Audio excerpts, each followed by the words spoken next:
Hopefully people listen to this and be like, holy shit, I can create whatever life I want for myself. I love when people leave listening to me speak and are like, I'm quitting my job, or like, I'm getting a divorce. What are you waiting for? I lived so many different lives. I was not afraid to step into different versions. I don't say things like, that's not who I am. I will say, that's not who I am right now, or I'm not doing that right now. I'm not building this business to make me feel important. I'm building this business to create the quality of life that I know is possible for myself and so many others. And I'm building this business to impact as many lives as I possibly can, working with as many cool people like you alongside me, because it's not going to happen alone. How do you find work-life balance? And I'm like, stop looking for it. Listen, when you're being an entrepreneur and you're competing in that space, I think a lot of my success was like, I just outlasted people.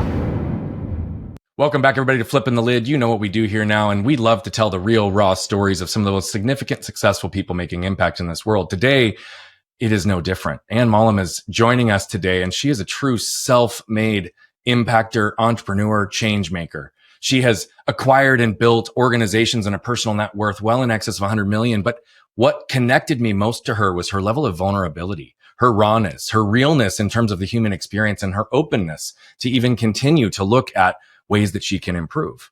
Though she's reached pinnacles and levels that many people will only ever aspire to, she's also showing a pathway and creating the foundation so that so many others can follow in her footsteps. And so I am so excited to have you join us today, Anne. It's been a little while for us trying to coordinate this. So I know, I'm happy to be here. As I just told you, I just got a massage, so I'm all chilled out for you. I love it. Chilled out. You got your vibes rocking and rolling. You're good. Yeah. So the only question that I like to ask every guest right after the intro, I introed you based on the little bit of interaction that we've had, the small bits of information I know about you, but who are you in your words? Who am I in my words? You know, it's so funny, this question actually right now, because we all have these major shifts going on in our life. And as you alluded to, I just sold my business 9 months ago. And so I would normally say I'm an entrepreneur who builds and creates with purpose, but I'm sort of not in my entrepreneurial phase right now. I am focusing on being an athlete. I'm focusing on being playful, on being in my feminine, on being like super fit and challenging my body in ways that like I feel so amazing right now. And I want to juice that for all that it is. So I'm in this like major transition right now. And I've even said like, oh, I have really enjoyed being an entrepreneur. I'm just not practicing that right now. Yeah, I actually really appreciate that. And, you know, you took the nature of the question just how I intended it. You spoke less about what you do and more about who you are. But what I love about it is that you spoke about who you are as it relates to this current moment in your life, especially as it's contrasted to a big period of building and being an entrepreneur and having that be a major part of your identity. Yeah. I also really appreciated hearing the word playful, and that being is one of your core focuses right now. Being playful and being in your feminine were two things that jumped out at me. What does it mean to you to be playful? And what is your contrast and experience to times in your life that maybe you haven't been so playful? Yeah, I think naturally I'm a very playful person. And what I mean by that is, you know, I love to play any game, like any activity, any game, even the way that I interact with people that know me well. I joke around, I tease. That is like the essence of who I sort of am today. But listen, so much of my career, you know, even building a nonprofit that helped the homeless, which, you know, I'm sure we're going to do at some point, and then building solidcore, I had to be a lot in my masculine. And my masculine is rigid, assertive, clear, directive, focused, unapologetic. And, you know, that can be, and I want to say tough for a lot of people, but tough for a lot of people, especially as a woman. And I think over the course of my time of sort of being in my masculine, you know, learning that like, not everybody's going to like me, and I don't really care. Like, I can't care about that. We try to put people in boxes based on how they look, what their gender is. And, you know, I knew what I was looking to do, and I had to constantly stand up for myself, fight for what I thought was right, push limits that made people uncomfortable, you know, hear multiple times that, you know, that can't be done, and me push people to do it. So it was a lot of pushing, to be honest. And now I'm in this carefree state, and I don't like to have a lot of, you're like literally, besides my massage today, like the only thing on my schedule today. And I am very mindful about that. I want opportunity to flow, to decide what I want to do that day, and not have these lists of commitments. And Brian, I know I'm sitting here, like I worked really hard to get here, and everybody constantly is like, what are you going to do next? What are you going to do next? And I remember feeling like, this thing will never end, will it? Like if you don't let it, it's always just achievement, bigger, more. And, I'm happy to talk. I haven't really talked about this, but I shut down a company that I started this year already. And there are some other bigger reasons why I shut it down. But a big reason of thinking through how much it was going to take to get it where I want to go was, I'm not willing to sit on phone calls and meetings and do this for 10 more years. And then I'm 53. And then like, I have all this opportunity right now to step into this playful, physical version of me that I've been daydreaming about. And I almost kicked the can down the road again. And I'm like, no way, I'm not doing that. So what's next is like, whatever the day brings. Yeah. I mean, I think it's a really beautiful place that you've gotten yourself to, and to be able to have the financial freedom to be in a position where you truly like that can look like anything for you, which is a beautiful thing. You've earned it. You've put in the work and you've gotten there. It is interesting though to hear, because as I hear you talk, it almost sounds as if there's this suggestion that both can't be true, that you can't be a high performing entrepreneur and somebody that finds playful, creative freedom and flow in life. And I would argue that for many people, it has not been possible or has been capable to be true for one of the reasons that you embedded in there, which is just this concept that so many high performers have learned to receive love, validation, and connection through performance, right? It's always about the actions that we take and the things that we do and how we show up for others. And so maybe help me understand that kind of dynamic between can both exist, for others, for you, and ultimately, regardless of what's next for you, why is it so important for you to be in this state of flow today over any other period in your life? Yeah. So you were on my podcast before, and we talked a lot about sort of our upbringing and childhood, and I've done my fair share of work on that. So growing up, my mom is beautiful, and she was beautiful when back in her 40s and fit, and like had her shit together and all these things. And my parents' relationship still didn't work out. My dad had, unfortunately, succumbed to gambling addiction. He's had a fair share of addictions. And then there was infidelity.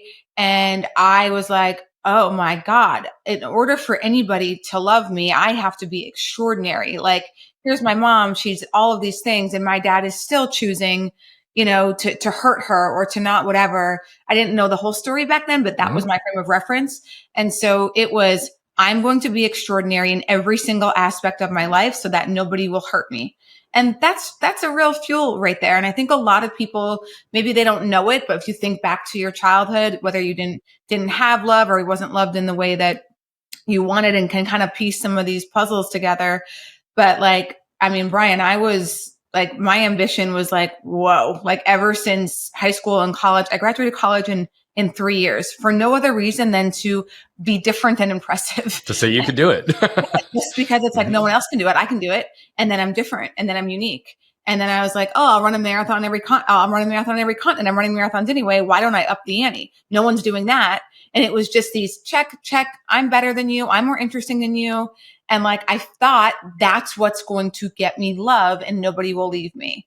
Well, what it gets you is like, you create distance between people, to be honest, because you're so focused on staying on this pedestal that you can't get close and intimate to somebody, because it's the opposite of vulnerability, right? Is like this pedestal place. So listen, I think there's a lot of that and I also learned that I have some addictive tendencies myself, and I really don't know how to do things in a moderation that other people seem to master. And I'm frankly not upset about that. I've been really successful in ways of applying that to my life. That's worked for me.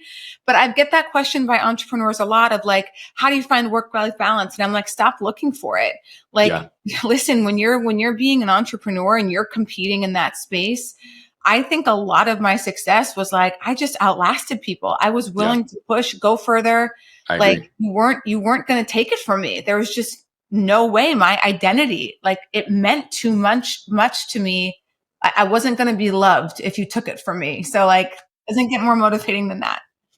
No, I mean, and I really appreciate that you took it there. And again, I don't sit here with any level of judgment based on how you've done it or how others can do it. Yeah. I do believe that it can be possible, but not always in the initial rise, right? Especially when you're going through the motions and you're learning. And by the way, I don't believe in balance. I don't believe in work-life balance. I believe in work-life integration, right? And if you understand the things that are most important to you and you can prioritize and ebb and flow between them, then your life can generally flow better. But it also depends on how big you want to go. What is your goal? What is your aspiration, right? It's all within context of timing and risk tolerance for anybody. Yeah. And understanding where and how they're going to trade off or sacrifice or invest or however you want to call it in terms of our time, energy, and attention. And so I just appreciate the vulnerability and the rawness and saying, I knew no other way. And yes, by the way, taking away my entrepreneurship was also taking away my ability to receive love at that portion in time in my life. So that's extremely powerful. You know, you also said a minute ago, and you've talked about it now a couple of times, is this kind of integration and I don't even want to use the word balance, but this dynamic between your masculine and feminine self. I believe that we all have masculine and feminine elements to us. It's just a matter of are we aware of them? Are we understand the strength in them? And can we utilize them? You know, were your process and approach to live and exist more in your masculine a conscious choice, more through survival? And how have you learned to be able to identify the different energies in yourself so you know which one you need to be in at the current time? Yeah, I think this is so important for both males and females because we hear the word masculine, feminine. We think, oh, you're a female, feminine. Oh, masculine. That's not exact. That's not what it means at all. Not at all. And, you know, I didn't understand this stuff growing up. And I didn't understand this stuff until I was in my mid 30s and went through a really bad breakup and had to do some real work on like, what was my contribution to this breakup? And I wanted to be with a really masculine person. At least that's what I'm attracted to. You know, I'm attracted to masculine traits, but like I created no space for anybody to be masculine. I was masculine energy all the time. And just like, you know, you need to deal with that female empowerment and blah, blah, blah. And like, it didn't work at all. So my mom, Brian, had a ton of masculine energy growing up, and she had a ton of masculine energy from her mom growing up out of pure survival. You know, my dad, I love him for who he is. I have also learned to accept the people in my life and focus on their positive attributes. And I can say my dad would be a very difficult man to be married to. And my mom didn't have an assertive, responsible, partner, you know, so my mom had to be scheduled, assertive, controlled, dominant in order to, she had for safety. Kids. Yeah, for safety. She had 3 kids under the age of 5 and she was a school teacher. My parents made like 50 grand total together. It's like that was how she showed love. I just didn't get it back then. It was taking care of making sure there's food on the table, making sure I get to school, making sure like all of these things are done. So I adopted that and saw, okay, that's, you know, how I saw my mom do it. And learning about my feminine and understanding why some of my relationships weren't working. After my masculine relationship, I met somebody who was more feminine in nature and he was actually okay with my masculine, but like, that's not what I was looking for. So I had to learn what's my responsibility to create space for somebody masculine with also honoring myself. And I have to understand what masculinity means to that person. And I don't think I'm engaged and getting married in like, I don't know, 3 weeks. I don't think Brett would mind this, but like I make a lot more money than Brett. It's no secret. We've gone on and talked about it. And it's like, it's a different stratosphere. It's not like 100 grand more. So little things like Brett always drives. Like whenever we go anywhere, he always drives unless I'd be like, babe, I'd like to drive tonight. Like that's the default. It's a way for him to take care. At night, he locks up this house, sets the security system. That is makes him feel protective. Like at dinner, he puts the credit card down. We have a shared credit card. It's these little things that like, why would I fight that? Like, it's not a big deal. And so I have learned, I mean, I could have a whole podcast around this for if you are a powerful, successful woman, And if you want a masculine man, most times we blame the man of like, well, things just need to, and it's like, no, you're probably creating an energy where you're attracting a feminine man. And then you're mad that he's not more masculine, but like you're not creating any room for him to be. Yeah. And I love talking with you. Being a guest on your show, it was beautiful to be able to understand how you ask questions and how you engage, but how you respond to questions and engage is equally, if not more powerful. You have a very high level of awareness, and you're also very real and raw in the fact that you still have shit. You're still working on shit. Life is things that come up and we deal with them in front of us. Right. But I really do appreciate your vulnerability and rawness so far already, because you're using words that are so accessible for others. Right. These are all situations that we all interact with and understand. And so for you to even use your current relationship, and highlight the dynamic and contrast real time to what that means, it's so significant. And I really appreciate, and that's why I was saying in the beginning, we all have masculine and feminine energy. We need to understand where they are, where their powers are, where they're interfering, where they're blocking. And you've done a lot of that work and continue to. You also have a really big heart, and that's obvious. I can feel it. It's like palpable in your presence. And I know that you've done a lot of philanthropic work and you care a lot about helping other people. Maybe give a little bit of insight to what led you down that path to want to give at the level that you have, and especially in tandem with the level of ambition and success you've also had. Yeah, I think it comes from first for me for healing. Again, my dad who hung the moon for me, like there's just something about my dad. He had a horrible upbringing, Brian. And I think my dad wasn't given a fair shake, and he's always the most positive and smiling guy in the room. He has made his fair share of mistakes, but he'll give you every bit of what he doesn't have if you need it. And, when my dad's addictions tore apart my family, 10 years went by and nothing good came from it. Like literally nothing. Like my parents got divorced, caused me to have all kinds of issues with my mom and with my dad. And like, just kind of ruined my idea of what I thought my parents' marriage and childhood was like. And so 10 years pass and I'm, running to heal myself. It was my go-to exercise. And I just felt like I could fly when I was running. And I passed a homeless shelter that I'd passed hundreds of times. And I start to take notice at the guys. They notice at me. We start to wave at each other. And I'm like, why don't I start a running club for these guys? Like, this is so simple. I live right here. They remind me of my dad. And I think if running can help, and it can help, it doesn't matter if you're white, black, rich, poor, homeless or not, like it can make you feel so in control of your life. And it creates massive momentum. So I was completely lost at this point in my life, 2 years of just like, I don't know what I'm here for. I didn't really have any purpose. I was starved for fulfillment and just like desperate to figure out what I'm here for. And when this idea happened, it's the truth, and it might sound like it's embellished. It's not. It's literally like something snapped in my head. I turned back and looked at these guys. I'm like, holy shit, this is it.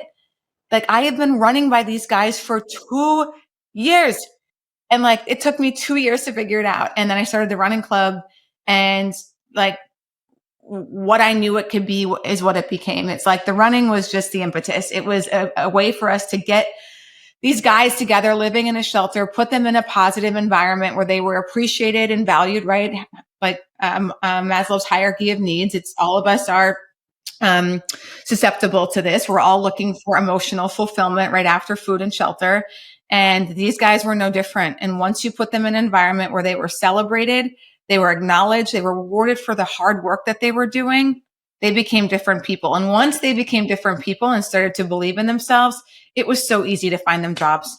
Like we were like, you got to hire James because he's been running with us for 4 months, has never missed a run at 5:30 in the morning, always on time, positive attitude, has gone through the other programming that we created. And like, this is somebody you want to hire. And so Marriott actually became the largest employment partner among others, that we were like training these guys for like what work was going to be like. And it was really awesome. It was just like reaffirming to me of knowing that if you create a positive environment for people, they have a very high chance of being successful. It's when you create an environment that is critical and, constantly reaffirming that it's whether their fault or you're blaming them, and you expect change to happen from that. Like, it's never going to happen.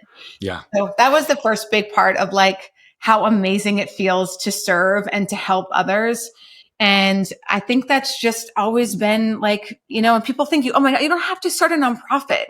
Like, leave the bigger tip, give more money, open the door, give the compliment. Like, it's these everyday things that people just discard, that think they don't matter. Like, I'll give Brett, my fiance, again, a little thing. We were in Italy this summer for vacation, and we were like in like, where were we? Sardinia. And a mom and dad came down with their kids. Like, we're in this beautiful hotel. They come down.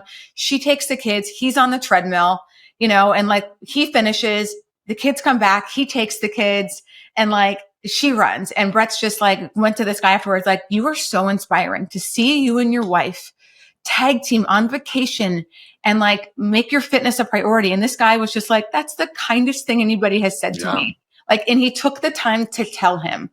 That's it. That's like, you don't have to start a nonprofit. You can literally make impact just like that. I get chills when you say that, because it is so real, and it only takes just a moment, an interaction, a look, a comment, right? I mean, just yesterday, someone was telling me, and it's a man, and I say I love you a lot to the people in my life, right? Friends, family, and it's genuine love. And he said yesterday, he said, I think Brian, in the year that I've known him, has said, I love you more to me than most people in my entire life. And he like lit up when he was saying it. And he's like, and I receive it every single time. And I'm like, well, I say it every time because I mean it. Right. Right. And sometimes we don't really understand the impact of even something as simple as that. Like, it's something that I've just done normally. And then he reflects that back. And so it reinforces the point.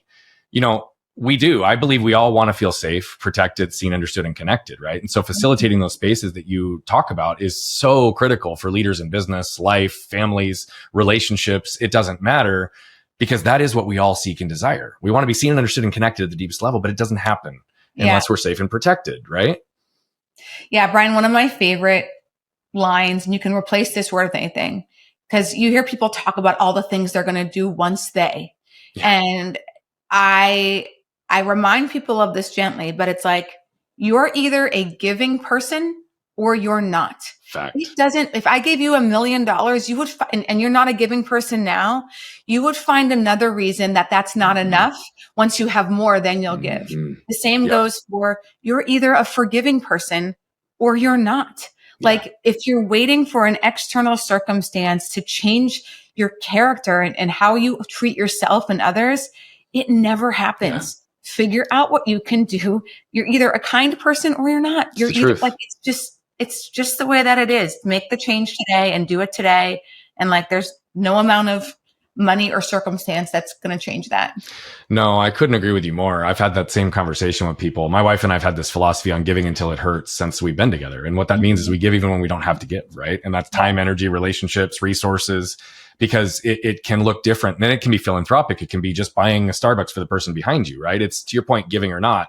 But I had this same conversation with somebody who's worth about $150 million and is in a position to give significantly. And the conversation was, I'm on a path to become a billionaire. And the closer I get to that, the more likely I am to be able to give. And I was like, no. You have the equation backwards. Like, you need, like, it's about the investing now in what's happening as a result of that. And it's amazing to me how many people don't understand that concept, particularly ones who have reached high levels of success without really any giving. It amazes me sometimes, but it's refreshing, obviously, to sit and talk with someone like you that gets it and sees it. So that running club that started really supporting somebody at a homeless shelter led to you founding your own nonprofit called Back on My Feet. And so I know you referenced one of your biggest employer partners. If you could just give a little bit more foundation on that organization, how long it's been around and how people can engage, because though we'll put it in the show notes, I want to make sure while we're talking about it that you can capture that part now. Yeah, thanks. So it's been around since 2007. I started in 2007, and it's in 14 cities now around the country. I grew it to 12, and then I left in 2013. I mean, there's so much we could talk about. No, I'm sorry, I left in 2013. And it was just like, it's time to do something else. I had so much purpose and passion, but I knew, Brian, like, it's okay for something that I love to have an end. Like, it's okay to move on to the next thing and do it on my terms and respectfully and like, harmoniously, and like just move on. So anyway, it's in 14 cities. They're in essence running clubs at homeless shelters that you can go and join. But again, running is the vehicle. It's the tool we use to help people living in those shelters change the way that they see themselves, so that we can change the direction of their life. So you can sign up to be a volunteer. Literally, there's different runs that happen every Monday, Wednesday, Friday, and then a run on the weekends. Sometimes people are just running a mile, sometimes 3, 5. Hundreds of people have run marathons. So you can get involved that way if you're a runner, and just, join one of the local programs and get to know some of the people staying at the shelter who are looking to start their running career. But Beautiful. Last time I checked, I don't run it anymore. Of course, there's a different CEO, but like the success rate is like in the 40%, which I know sounds low, but it's not. It's really high for that population of placing people in our program once they start with us into job and more independent housing.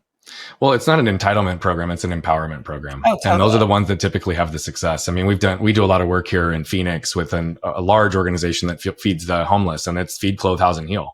Mm-hmm. And legitimately, it's amazing when you actually give somebody assistance beyond just a check or just beyond a food, but you give them education and understanding and knowledge. And that's what your running club is doing. You're getting people moving, and it's an experiential transformation that empowers them to break the pattern. It's beautiful. Yeah. And it works. And it's like, once they start running and they're running for at least 30 days with a 90% attendance, they move into next steps. We partner with programming to do financial literacy. We get their full background check. So sometimes they don't even know what's on there. It's like, you have 3 parking tickets that you haven't been paid off, and you're never going to be able to get a license. So once we build that trust, we go through that whole, how are we going to get you a job? And it's financial literacy, it's the programming, it's the background check, it's what's your financial situation. I mean, what's your family situation? I mean, everything. So it's really, and we partner with the homeless shelters and the social services folks within the shelters to make all that happen. So it's a pretty incredible program. I love it. I love that your heart for giving. And I also love that you recognize when it's time to leave. I mean, that's it. Again, it's such an important thing. I literally last week recommended the book Necessary Endings to one of our clients who just cannot seem to grasp the reality that everything has an ending. And the only way to open ourselves to new beginnings sometimes is to let go of what we once had, what we once were passionate about. You've done that in different ways. And I'd like to understand, you built a significant empire. Right? Your business was huge, 90 locations across the United States. You're self-made, you led it, you're the founder. How many years were you in that business? And if you had to identify the top 2 lessons from building something like that, what are they? Oh my goodness. That's so many lessons. It took me 9 years, and then I sold it. So yeah, started with one. And then of course we went through COVID, which is some of the biggest lessons I'm really grateful for COVID, honestly, because I learned a lot. I know a lot of people had a lot of, pain and lost their lives. So, please don't take that as I'm grateful it happened. But from my entrepreneurial journey, like, I learned so much during that time. Yeah. Gosh, the biggest, 2 big lessons. So do you want lessons as in how you do it? I'm going to leave it completely open-ended to you. I want to know your lessons as the founder and one who built it.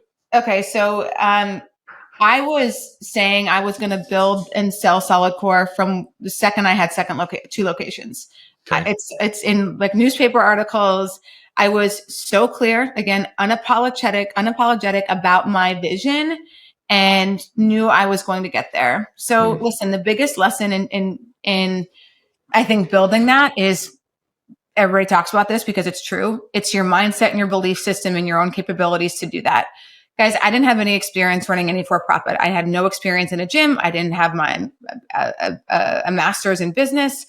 Everybody sells themselves short of like, I don't have the experience, therefore I can't. And it's like, well, if that's the case, you're never going to do anything new, because you're never going to get the experience. So it's the resourcefulness that I had of, I will figure it out somehow, some way. I can build and scale this organization. So mindset is, the mindset and vision and execution of that vision. And so the second one, I think lesson wise, I'm going to go back to the leaving it. Like I left back on my feet. Well, I thought I was crazy, Brian. It's like, why are you leaving? Like I was literally a CNN hero on the national news all the time, all the awards you can think of, constant accolades. And it was like, why are you leaving this thing? And I'm like, because it's time. And I cannot tell everybody who's a part of this organization to step into growth if I won't. Like, I just can't stay here. Like and this is the thing about growth. You ask everybody, I ask 100 people, do you want to grow? My guess is 99, if not 100 will say like, yes. But you have to remember growing is letting go. That's what it is. You cannot be somebody new if you're going to hang on to everything about who it is you are. And so I think I just always understood that. And I growing in solidcore, like I put a CEO in place in 2021, knowing that the next private equity raise we do will more than likely be for the whole thing. And I'm not going to get stuck running my company for somebody else. I want golden handcuffs for 3 to 5 years. Yeah, that's how most of those deals would shake out. Yeah. And I'm like, I want to show that this thing can be so successful without me at the helm. So I went into the exec chair role. Brian was doing an amazing job. And like when it was time to sell, no one was like, well, Anne needs to stay for whatever. Cause it's like, I haven't been here. There's nothing that like, and I'll be involved. I'm the founder. I love that company. I still coach. I take class. Like, you know what I mean? Like I'm here. I want to like see it succeed. Of course I want to see it succeed. So anyway, that was also something I did succession planning really well so that the end to that chapter could be beautiful and amazing and non-acrimonious. And like, it was just awesome of being able to time that and sell that company on my own terms. I love just listening to even the way that you answer questions. It's really cool for you to have the foresight and vision. I would tell you that I've always identified as a builder over an operator. And I'm similar to you in the sense that I've built and sold things and moved on, not to the degree and size of solidcore. However, I am in that same type of trajectory where I don't want to operate. I want to build. Yeah. So you were building an organization, and for you to have the idea and understanding that you needed to have it operate without you means that you have to remove ego to a large degree, and you have to be able to actually put people in positions to replace yourself and build the systems in order to do so. And so if it was a 9-year trajectory to build as significant of an organization as you did, how quickly in the process were you challenged with learning how to replace yourself and to build the actual scalable systems? Oh my God, I replaced myself probably 15 times, because you think I had one studio and then I was the main coach at the first studio. I can't get to 2 and still coach here. I need more coaches. I'm less on the schedule now. I'm coaching both places, 3, 4, 5. Great. My job, and this is where founders mess up. I always say this to folks. Your job as the founder and CEO, you don't have a boss.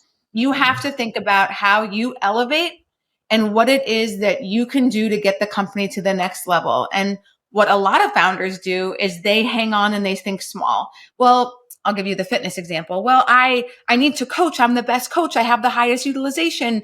People love to come to my class. And I'm like, listen, I'm going to be straight with you. You're either saying that because you have no idea how to grow your business, and this is a safety net for you. And you can use this as a scapegoat to say you don't know how to do it. Or 2, you don't understand empowerment. Like you have to empower the other coaches. You're never going to do you understand that, right? You're never going to get to 6 studios if you're going to tell me you need to be coaching because people come to your class most. How can you build a company that way? You need 100 coaches that everybody loves. So I think like that's a really, important aspect. And then again and again and again. And I hired my real C-level people in 2017 of like real talent. And Brian was a part of that. And then I saw like this guy's very talented. And so I promoted him, to president. We worked really closely. We're frankly, Brian, very different. And that's another thing about the ego. What people normally, we hire people like us. Massive mistake. You have to learn to look and be like, you know what? I wouldn't do things that way, but that's okay. That's good for business. Oh, I didn't think of that. You know what? That is a better way. Like most people's ego. And again, people won't admit this. I had a massive ego at back of my feet. Like I was like, oh my God, everybody thinks I'm so amazing. Like, and then once I got that in check, I'm like, this is exactly why I need to leave. If I don't leave, this organization won't survive without me. Yep. And I'll probably get too attached to it that I won't know who the hell I am without it. And so it was like, this is the perfect time for me to go. And solidcore again was just more of that. Again, I knew, stayed clear to my vision. I can't sell this thing if I make it about me.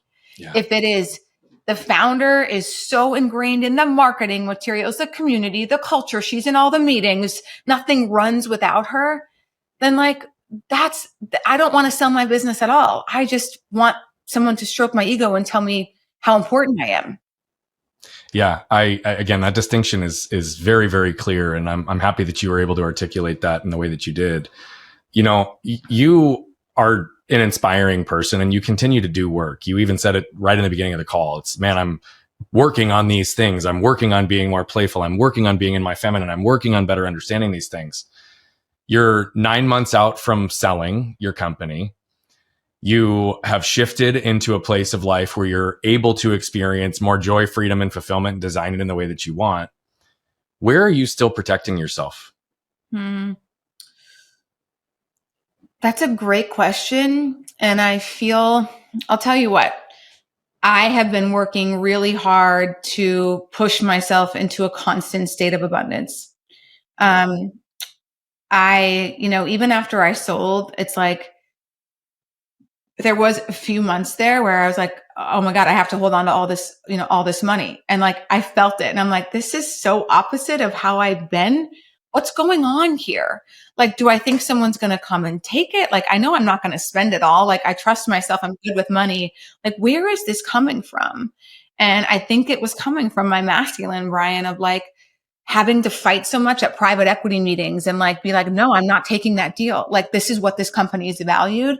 I think it was the fight for valuing myself around money all the time, particularly around men, if I'm being honest. Yeah. And I sort of felt like, oh my God, now I have all of this and I need to protect it.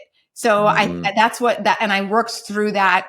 I worked through a good amount of it by giving some away, by spending it, and like learning more about investing. I knew a good amount, but like I still have a ton to learn there. Yeah. And it was just like, I need to educate, because I don't want to live in a state of scarcity with anything in my life, with knowledge, with love, with generosity, with money, with vulnerability. And I started to read more about abundance scarcity mindset. People who are scarcity mindset lead and live from a place of fear. Like, Bingo. There's only enough for me. Like, they constantly just like think about themselves and everything is inward. And I'm like, that's just not who I am. So like recognizing there was something about that came up. Let's do the work here. I read the book Die with Zero. If you haven't read that book, you know that book? I love that book. That's good. So same, like even my will, like I've given my family and cousins like a lot of money. And I'm like, why would I wait till I die? Good for you. Like, one, I'm going to outlive most of them. Two, they're going to be 80 or 90. This is stupid.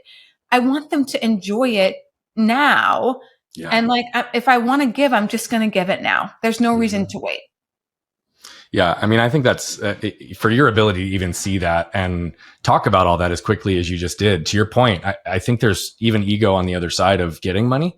And it's interesting how after even a big payday, for lack of a better term, right, that has been something that's been a culmination of a decade of specific, intentional, clear vision and work, but a lifetime of learning and investment into it. What's interesting, and I would love to just explore this exact piece a little bit longer. You knew you wanted to build something to sell. Did you have a number in mind 9 years ago?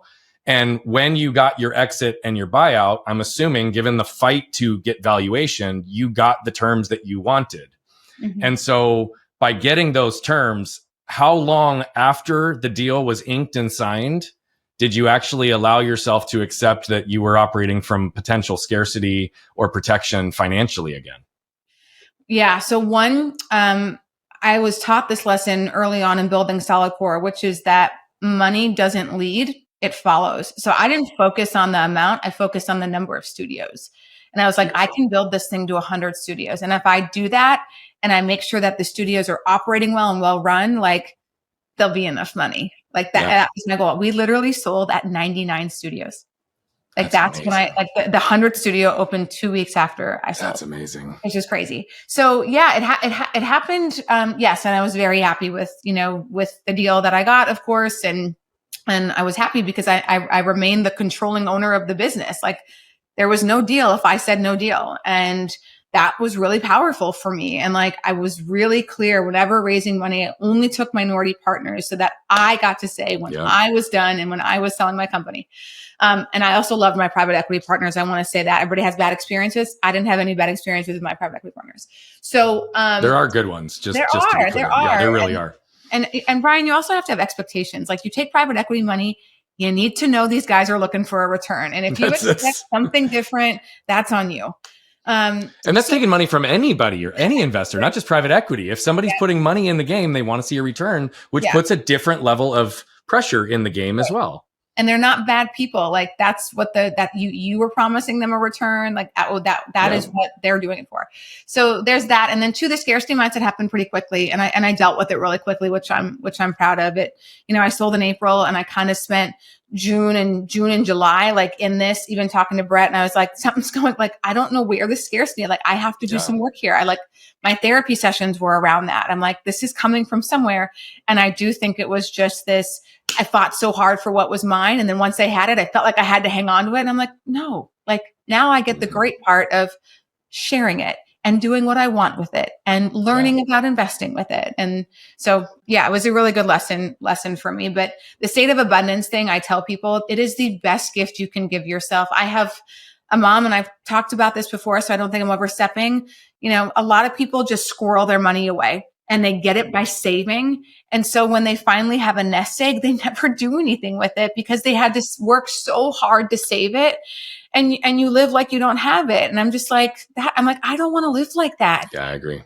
If I want to take my mom and Brett and my mom to Wimbledon and fly first class, like I'm not going to bat an eye. Like I want to go be able to do that. And I will not fall into the scarcity mindset. I will work my butt off so that doesn't happen. It's something that I have dealt with in my life, in my businesses. It's something that I've worked very, very hard on. I would tell you that I'm way further along than I've ever been, but there's still layers, right? I would tell you that I live in abundance 99.9% of my life right now, but that 0.1 can still feel really shitty. And so it's a matter of just really trying to pay attention to what is real and what's not. With money, when does it? Yeah. Say that again. Yeah. When and where does it happen for you? What bucket? Yeah, I would tell you that I've had to do a lot of work with my relationship with money in these last 2 years in particular. And I've made a lot. I've spent a lot. I've invested a lot. I've lost a lot. Right. And I will make a lot again. Like I know my ability. I know where we're going. Yeah. I'm in the impact stage of my life over income generating, but I'm also in a place where I need to still generate income to do the things I want and create the freedoms I want in my life beyond what I already am grateful for, if that makes sense. And so, I would tell you money was a big one. I mean, literally in the last 2 years, I had the worst 2 financial months, like about 2 years ago, the worst 2 financial months I've ever had in life as an entrepreneur. And it rattled me. However, simultaneously, everything else that I'd been working for in my life was true and existing. Yeah. And so that was one of those things that I had to really sit with and separate and detach, because I know what I'm able to attract and I know what I'm able to create in terms of magnetism into my world. I've done it before. Right. It's only whenever, and you heard me say this on your show, it's whenever we protect ourselves, it's when we guarantee we're going to disconnect ourselves from who we are and what we want. The same thing is true with money. Right. And so that's why I say I would tell you I'm way further along than I've ever been, but I recognize there's still layers for me. Right. I mean, I've not built a $50 million organization. That's my next big goal, but it's not about the number. It's about the impact that's going to require us to get there. So similar framing to even how you talk about it. Yeah. Yeah. Lead with impact, lead with a great business, and money follows. Like it's just when you create value. And do you know who Arthur Brooks is? I know the name, and I'm drawing a blank on the connection, but go ahead. Yeah. So and he I forget the name of his book also, but he has these things called your 4 idols that, like, if you're really honest, we're chasing one of them. It's like money, power, fame. And now, of course, over on there, I'm going to forget the last one, pleasure, money, power, fame, pleasure. Yep. And I'm like, if you have to rank those and what's most important, and, I'm like, honestly, it's been money for me because money's a trophy. All it tells me is I did a good job. Like I did a good job. It's a measurable outcome. Yeah. Yeah. And like, it's the same thing too. You're like fame. It's like, I want to be known for the work that I did. Like pleasure is my number 4. Like I don't need like that. I could kick that. No problem. Like it never is an issue for me. And then power, it's like, I kind of like power. Why? Because I don't want anybody to have power over me. Yeah. So like, I want my own power. It's just interesting to think about how those things. It's totally interesting. And so as you were talking, that connected to me, Arthur Brooks. And so I would tell you that money has almost always been my primary focus as well. I would say power second. I would maybe say pleasure is third for me. And I would say fame is maybe last. I don't care about being famous, but that's also something that I have and am still surrendering to. I don't consider myself famous today, but to accomplish our mission, I'm going to be well known. Right. Right. And I didn't ever want to be the face of my own business, which is ironic given that I'm a speaker and a coach and I'm helping others scale their own businesses. I had to surrender to being the face, at least at this phase in our business, recognizing that I'm building segments that can be sold off independent of me, because that's also the truth is if you're a speaker and a coach primary, I'm the product, right? I'm the product outside of the systems and the philosophies and the structures and the frameworks that we teach. And so that's what we laid the foundation on these last few years, because now we can scale without me having to trade time for money. Yeah. And that's the graduation. It's like you talk about growth. It's like when you're like, okay, cool. How do I was just talking to Jamie Hess, so I know you know too. And like, it's like, how do you do that? If it's all about you, there's only so much you that can go around, and figuring out how to, again, you want to trade.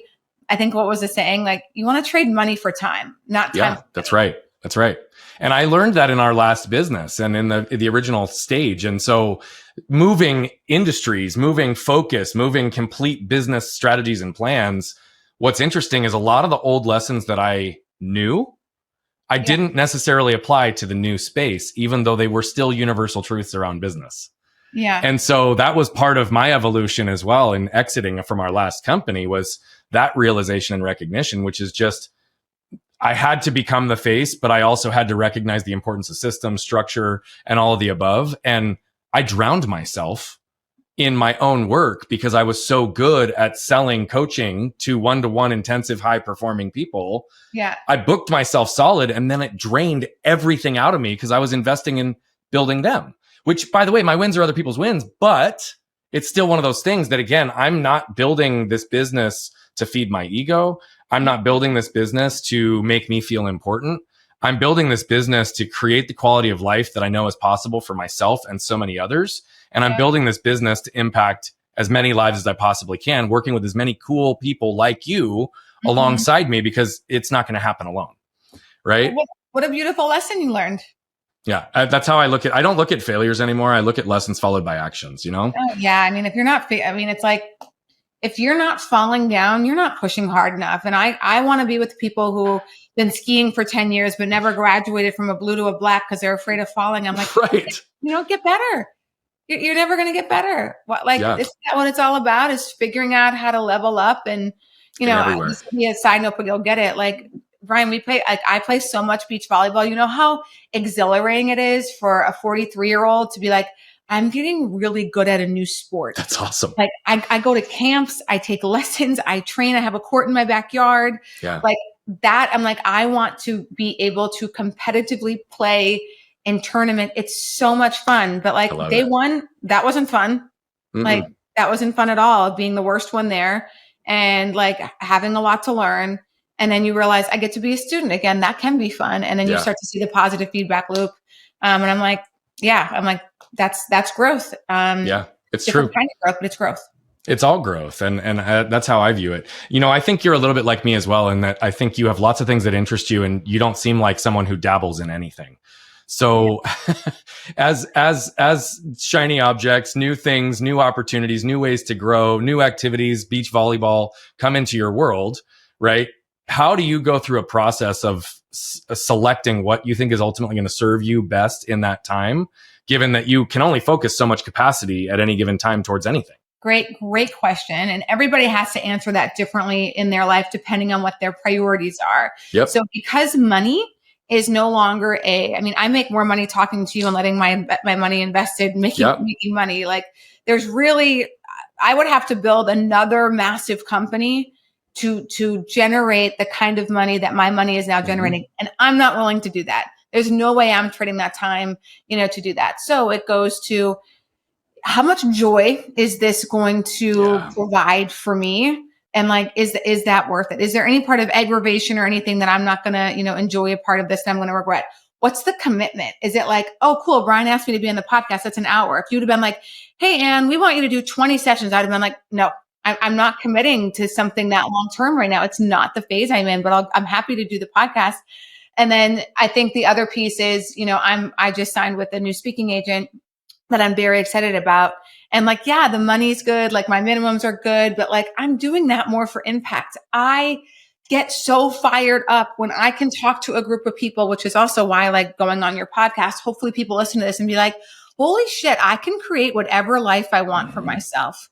And not only has Anne told me that, she's shown me she's leading by example. She's had 12 different lives and one by the time she's 43, and just helping people realize you can live by your own rules and giving them some of the tools on which to do that. Like I love when people leave listening to me speak and are like, I'm quitting my job, or like, I'm getting a divorce, like literally something that like, what are you waiting for? If you can't give yourself a good answer that's like truly honest of, I broke my femur and I'm waiting till I heal to run a marathon. That's a good answer. I get it. But like, if you don't have a solid answer that makes sense, that's not just kicking the can, then like you need to get moving. Like you're going to be sitting at the end of your rope with so much regret and like, Brian, it's still crazy to me how it takes such a crisis for people to change. Like, you need a health crisis? Do you need a money crisis? Do you need to get fired in order for you to pursue the job of your dreams? Like, what is it? You cannot say you want to change and grow and then be so afraid to actually do it. And what I tell people is it's scary for everybody. It's not a you problem. And it's supposed to be scary. Then you're doing it right. I think sometimes people look at people like, oh, that's just, it was easy for them. Or like, it was not like that. None of that is true. No, none of it's true. That's honestly the purpose of this entire show, Anne, is to be able to normalize the conversations with people who have built things of significance to show that, guess what?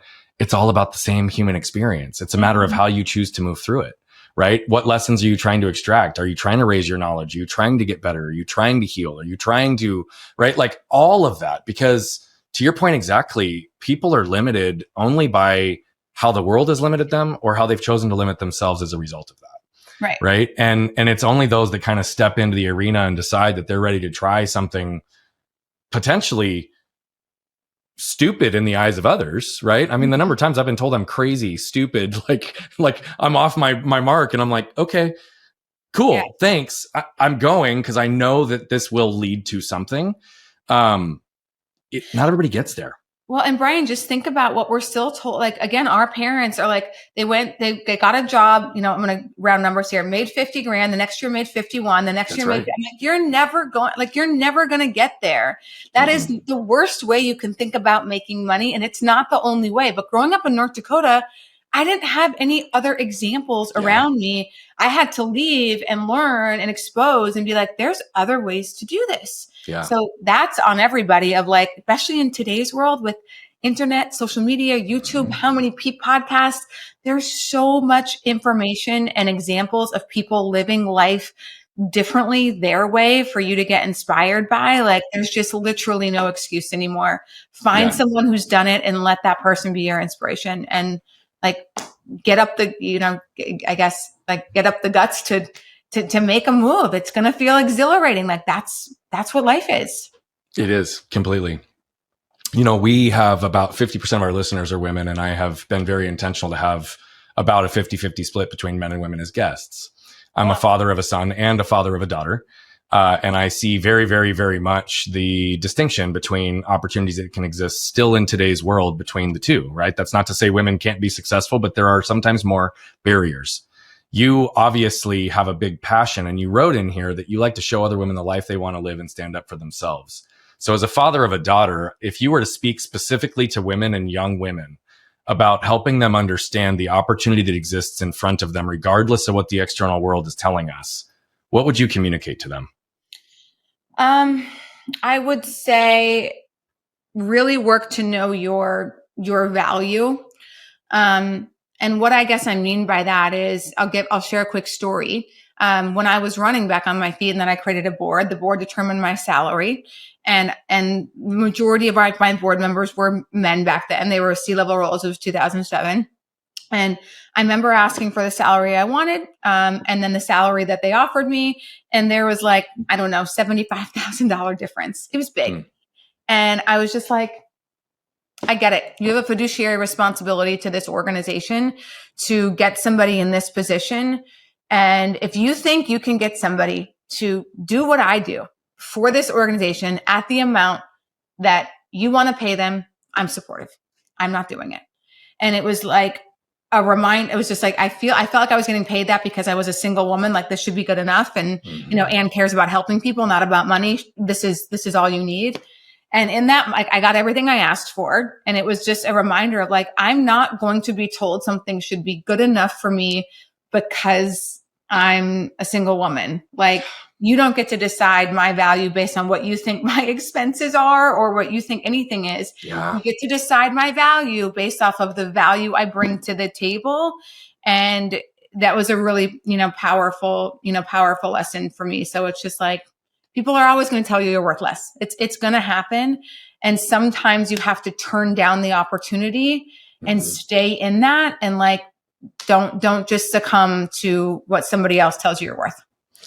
I love that answer. And I'm really happy that's the way you focused, because I think that's a true statement for everyone. But in particular, women need to step into that as early in their lives as they possibly can to be able to advocate for themselves in that way.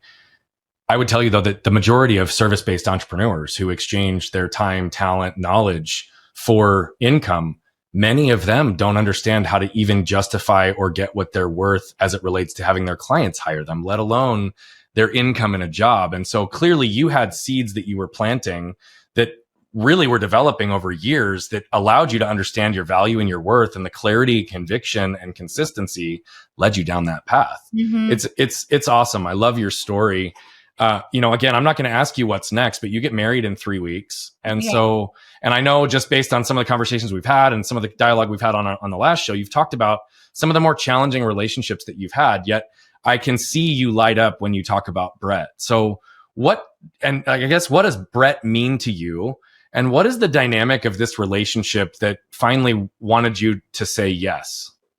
Well, one, I've said yes twice before. So this is the third time I've been engaged. I'm going to make it to this wedding though. That's what I think. Okay. So there we go. That's good. Yeah. Well, you wanted honesty and vulnerability. I love honesty. I'm happy you went there. I didn't know that. And that was an assumption on my part. So thank you for clarifying. Yeah. And I think, Brian, before, again, like I was almost addicted to love because, my parents divorced and my dad, and it was like, I'm going to do all these things and make you fall in love with me. And like, that was sort of, it happened. And then it was like, oh my God, this is just a game I played here. And it took me a long time to figure out like that's what was going on. Like, cool, got someone to fall in love with me. Shit, I don't want this thing to be forever.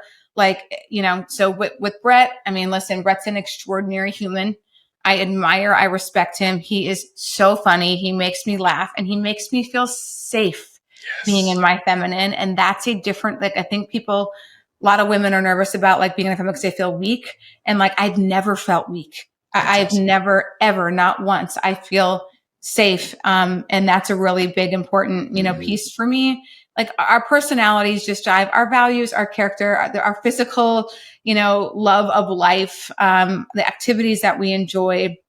I think we just have a very similar outlook on what we want to achieve. We care a lot about impact and empowerment and helping people and having fun.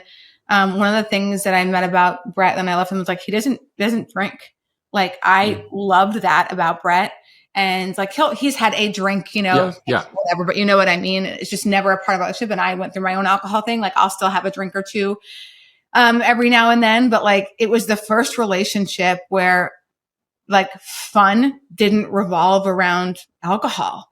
Yeah. And like, that was such the That's a game intimacy changer. and closeness that I have with him is bar none, because that substance is like not part of our relationship. And it's a big piece of advice I try to tell people. If you're having any issues, I'm like, do you guys drink?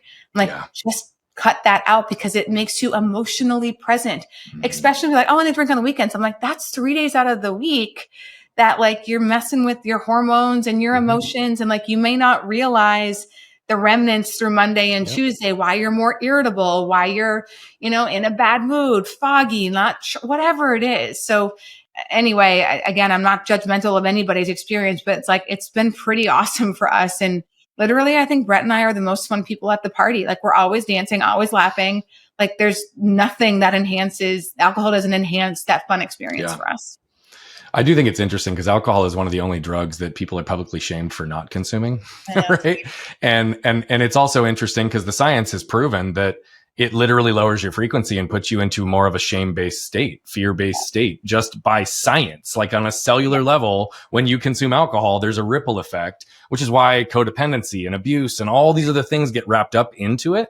It is a completely different relationship when you can separate a substance from the person and the overall experience with it. And so that's a really cool experience. And I'm excited for you, my friend. That's really cool. Yeah. And again, just like someone who, one of the top, this is another thing, Brian, like when you ask someone what Brett's number one thing looking for somebody was like fun. And I'm like, fun? That sounds immature. I'm like, oh my God, you're so right. But like, you think that you're not like hardworking or you're not this or that. I'm like, it's exactly what I needed. Like, we will all of our interactions are like callback jokes, or like, it's like, it's a blast. So yeah, I'm very much looking forward to, having him as my husband and me getting to be his wife. It's a brand new experience for me. And it's exciting.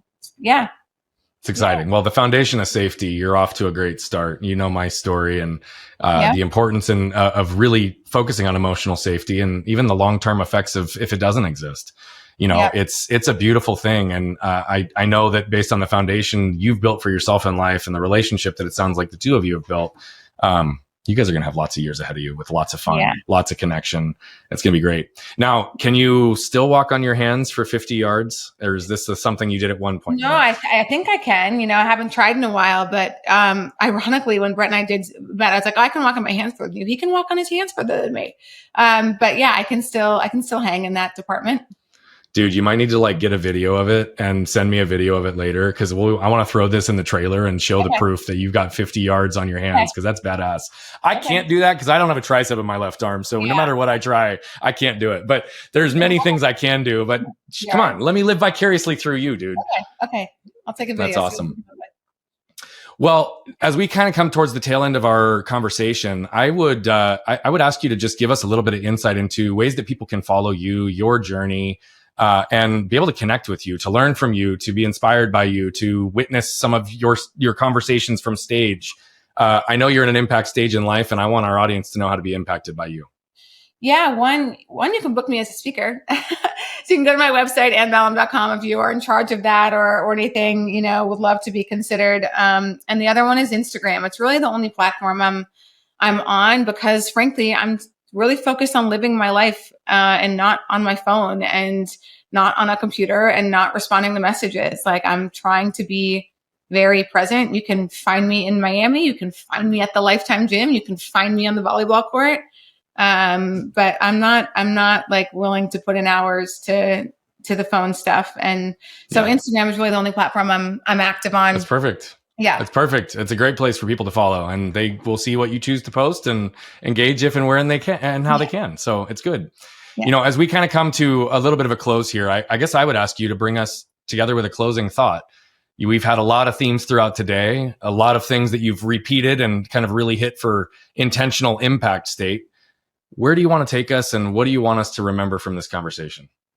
Yeah, I said it before, and I'm going to bring it back, and I'll also give another story. I was in Costa Rica at a yoga retreat, and I was with a prior partner that I had been with for 3-4 years, and like it just like wasn't working. But it was like one of those relationships where like you kind of keep coming back together because it kind of makes sense. And whatever. And this yoga teacher's walking around and she says, you cannot have anything new in life if you're not willing to let something go. And it was just like, I'm breaking up with you. Like, it was just what I needed to hear. And it's always stood with me when I think about growth in life. And everybody has to decide what the way they want to live their life and what's important. And a big part of what's important to me is at the end of my life, when I'm reflecting and looking at like, I lived so many different lives. I was not afraid to step into different versions. I don't say things like, that's not who I am. I will say, that's not who I am right now. Yeah. Or I'm not doing that right now. I think we try to pigeon ourselves into who we are. And then that's what keeps us closed-minded. We are less likely to see somebody else's point of view. We're less likely to see something in our peripheral vision that might be interesting. So I really think that that's an important piece of information that people can do what they want. But like, that's how you stay open-minded. You have to keep your belief systems open to being challenged, experiences, opportunities, love, whatever it is. And I think ever since hearing that, I feel like I've done a decent job of knowing when it's time to move on or let go or bring on something new. Yeah. I even appreciate the focus on the who are we. You know, I would suggest, in addition to what you've said, that it's not always just us, but I think the world does condition us to believe who we think we need to be based on who the world's telling us who to be. And it makes it difficult because we have a couple of layers of confinement, not only our own, but the external ones that got us there in the first place in so many cases. And I appreciate how you are so vulnerable, so real, so raw. You've shared so much with us today. And I know you're just getting started in your impact phase, and it's going to start with you in all of your fun and all of your joy and all of your exploration of finding that time back for you. And so thank you for carving out time for us today. It's, man, I just really enjoy being with you. Yeah, my pleasure. This was super fun. Thanks for the great questions and leading the conversation. Yeah, absolutely. And for those of you that just watched Anne flip her lid and jump right in, we recognize that we all exist with masculine and feminine energy. What's serving you? What's not? And what is going to be dominant as it relates to where you want to go in your life? If you recognize that you can have a clear focus for where you want to go, you can build and live into that as long as you're willing to let go, as long as you're willing to replace yourself, as long as you're willing to build those systems that will allow you to escape the job that you think you're avoiding. Here's the reality. Anne's demonstrated it. She's done it. And as she said at the end, just like we say with your trash, you have to identify and remove what no longer serves you for you to be able to open to receive the treasures and the wealth that are coming in your life. But it's going to require you to flip open your lid and scan your can. What you can probably tell by now is that I love telling these stories, but what I love even more is the impact that's coming from them.